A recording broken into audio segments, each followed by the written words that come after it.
시옷 인스티튜트. 안녕하세요. 시온연구소입니다. 구독, 좋아요, 알림 설정도 함께 해주세요.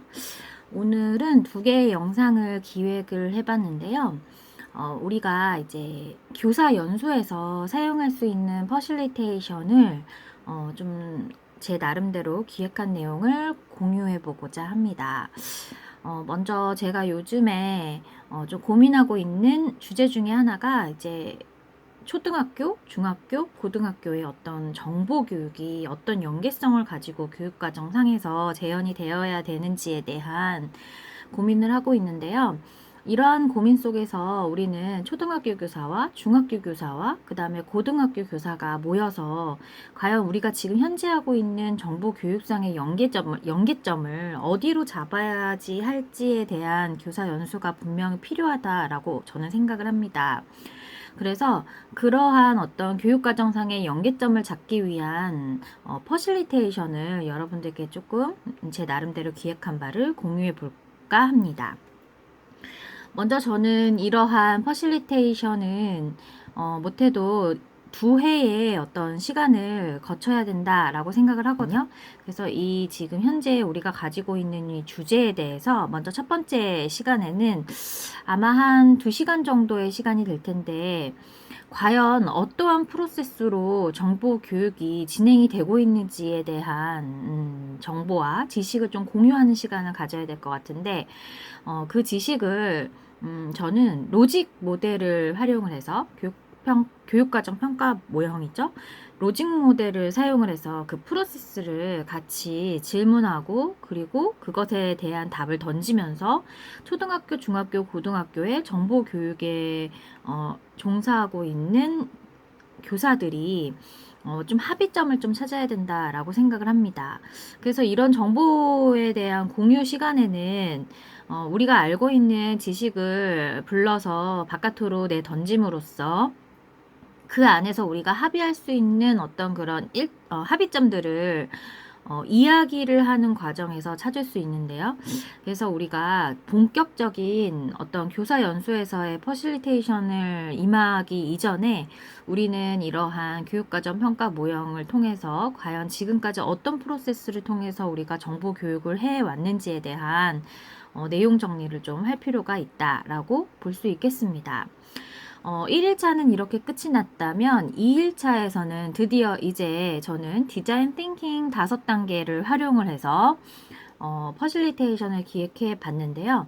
역시 주제는 우리 정보 교육의 초등학교, 중학교, 고등학교의 연계를 위한 연계점 찾기인데요. 먼저 도입에서는 아이스 브레이킹을 좀 해야 될 필요가 있을 것 같습니다. 아마 지난 시간에 로직 모델을 통해서 프로세스를 확인할 때도 아이스 브레이킹을 했겠지만 우리가 오늘은 조금 더 치열한 어떤 아이디어를 좀 발산해야 되는 그런 시간이잖아요. 그래서 아이스 브레이킹을 저는 이러한 아이디어 회의를 할 때 익명성이 굉장히 중요한데 그 사람의 이름이 무엇이고 학교가 무엇이고 나이가 몇이고 이런 것들에 대한 구체적인 생각을 갖는 것 자체가 아이디어의 어떤 발산에 좀 방해되는 요소가 될 수 있다라는 생각이 들어요. 그래서 우리가 오늘은 좀 부캐를 만들어서, 내가, 이름도 없고, 그리고 학교도 무엇인지 모르고, 초등학교 교사인지, 중학교 교사인지, 고등학교 교사인지도 정확하게 모르는 상태에서 우리가 한번, 오늘의, 퍼실리테이션을 참여해보자라는 의도로 저는 이제 캐릭터를 만드는 아이스 브레이킹을 준비했는데요. 약간 투사 기법이에요. 그래서 나는 어떠하다라고 이제 한 줄로 이야기를 한 다음에 그것이 우리가 알고 있는 동물들 중에서 혹은 식물들 중에서 무엇과 비슷한지에 대해서 생각을 해서 내 어떤 성격이든 외형이든 이런 것들을 투사시킨 어떤 대체물을 생각해 보는 겁니다. 그래서 예를 들어서 나는 키가 크다. 그래서 나는 기린과 같다. 라고 한다면 나의 캐릭터가 기린이 되겠죠. 그래서 이렇게 도입 활동으로 이야기를 해보고 서로 공유해보는 시간을 간단히 갖고요. 그리고 나서 이제 두 번째는 이제 그 동물을 이제 이름표로 달아서 왼쪽 가슴이든 어디 보이는 곳에다가 그 동물을 좀 붙여놓고 이제 진행을 하는 거죠. 그래서 발표를 어떤 사람의 이름을 부르는 것이 아니라 그 동물을 부르면서 발표를 해보는 시간을 갖는 겁니다. 그리고 이게 이제 도입 부분에 디자인 싱킹 5단계 중에서 도입 부분에 공감 활동에 연결이 되어 있을 텐데요. 이 공감 활동에서 이런 아이스 브레이킹에 대한 부캐를 만드는 것도 중요하지만 우리가 여기에 모여서 우리는 하나의 공동체다라는 어떤 생각도 갖는 것이 되게 중요하잖아요. 그래서 자기가 만든 그 동물을 가지고 우리가 살 수 있는 어떤 그런 공간을 한번 만들어 보는 겁니다. 예를 들어서 어떤 친구는 기린이 나왔고 어떤 친구는 코뿔소가 나왔고 어떤 친구는 뭐 하마가 나왔다. 그러면 그런 어떤 동물들끼리를 분류를 해서 그 동물들이 살 수 있는 공간들을 한번 분류해 보는 거예요. 그러면 동물원처럼 이곳은 어떤 공간, 이곳은 어떤 공간, 이곳은 어떤 공간이라는 게 나오잖아요. 그래서 그걸 가지고 조가 되는 겁니다. 그게 이제 하나의 조가 되는 거예요. 그래서 조까지 완성을 하고 도입 부분 공감 활동, 아이스 브레이킹 단계를 이제 지나갈 거고요. 이제 본론으로 좀 들어가서 이제 본격적으로 우리가 지금 여기 왜 모였는지에 대한 구체성을 띌 수 있는 목표를 만들어야 됩니다. 이 퍼실리테이션이 마지막에 결론 합의 도출이 잘 되기 위해서는 우리가 여기 왜 모였고 문제점이 무엇인지를 정확하게 파악할 수 있어야 할 텐데요. 그래서 우리가 먼저 익명으로 과연 우리 지난 시간 로직 모델을 통해서 프로세스는 어느 정도 확인을 했잖아요. 우리는 어떠한 문제를 가지고 오늘 이야기를 해야 되는지 익명으로 쪽지로 적어서 이제 박스에 넣어서 그걸 이제 발표하는 형식으로 해서 오늘의 어떤 문제 정의를 어떻게 해야 되는지에 대해서 그 내용을 이제 공표해 보고 그걸 좀 조율해 보는 시간을 가져야 하겠습니다. 이렇게 목표에 대해서 구체화를 좀 한 다음에는 그렇더라면은 우리 이런 문제점들을 통해서 이 문제에 대해서 우리가 고민을 할 건데 그 중요한 핵심 내용에 대해서 한 번 더 요약을 해둘 필요가 있겠습니다.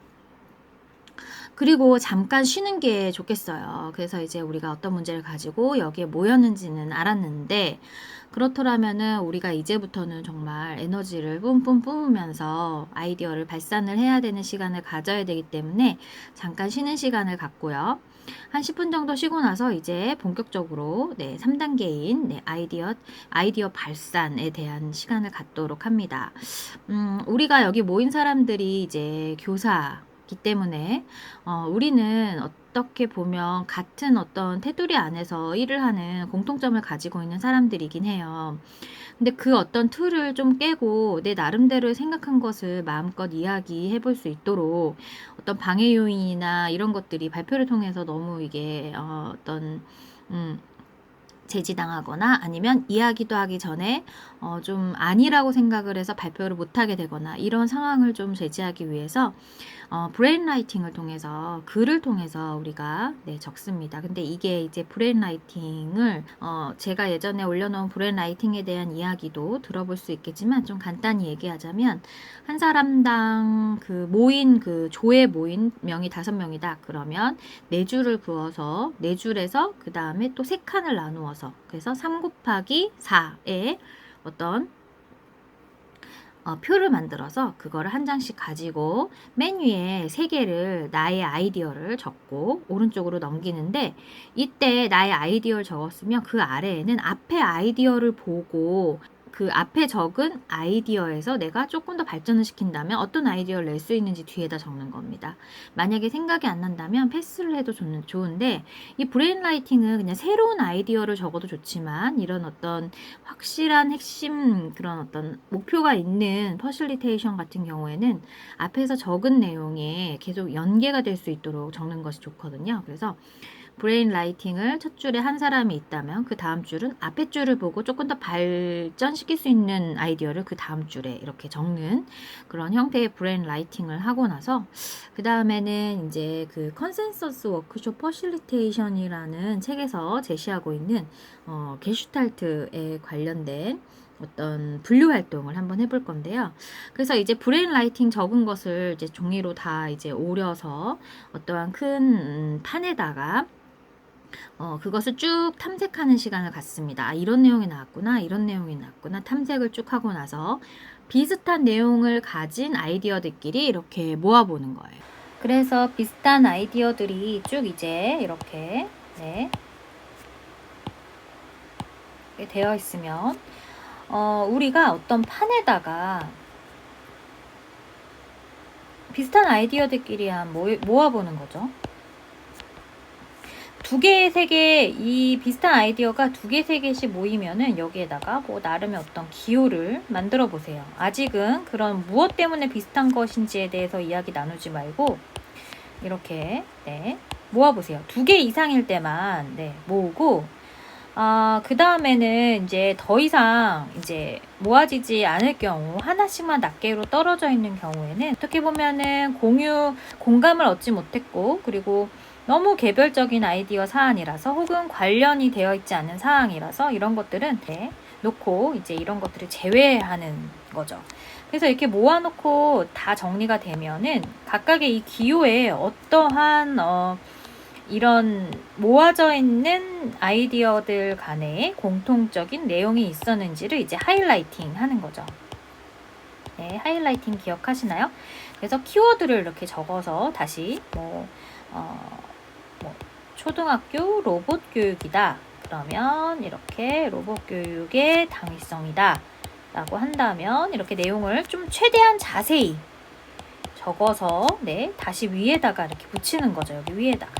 그래서 붙이게 되면 아마 어떤 내용에 대해서 많이 나왔는지가 한눈에 보이게 되겠죠?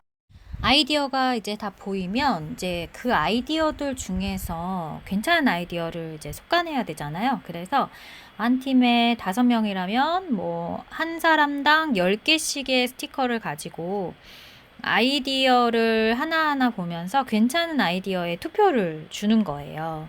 그래서 투표를 줘서 그 중에서 많은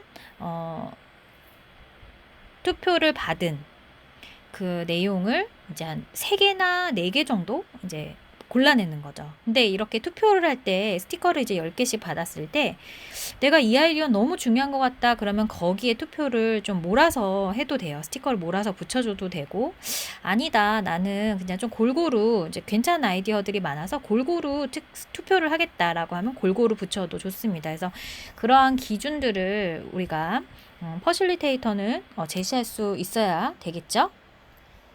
그래서 이런 게슈탈트를 활용한 아이디어 수렴 과정을 겪고 나서 이제는 투표를 해야 될 거예요. 그래서 이제 투표를 할 때 우리는 합의를 좀 도출하기 위해서 어떤 거를 활용해 볼 거냐면은 합의 동의자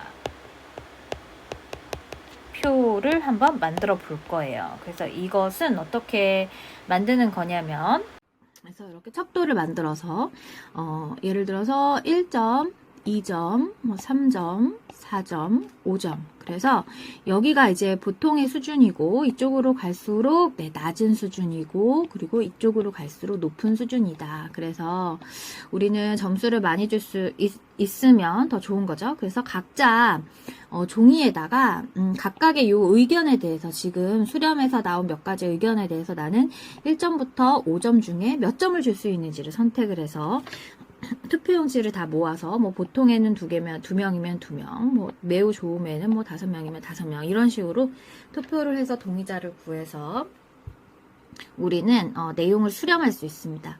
그 다음에 다 수렴을 한 그 내용을 가지고도 그냥 끝나는 게 아니라 뭔가 다시 한번 평가를 해보는 시간이 필요할 거예요.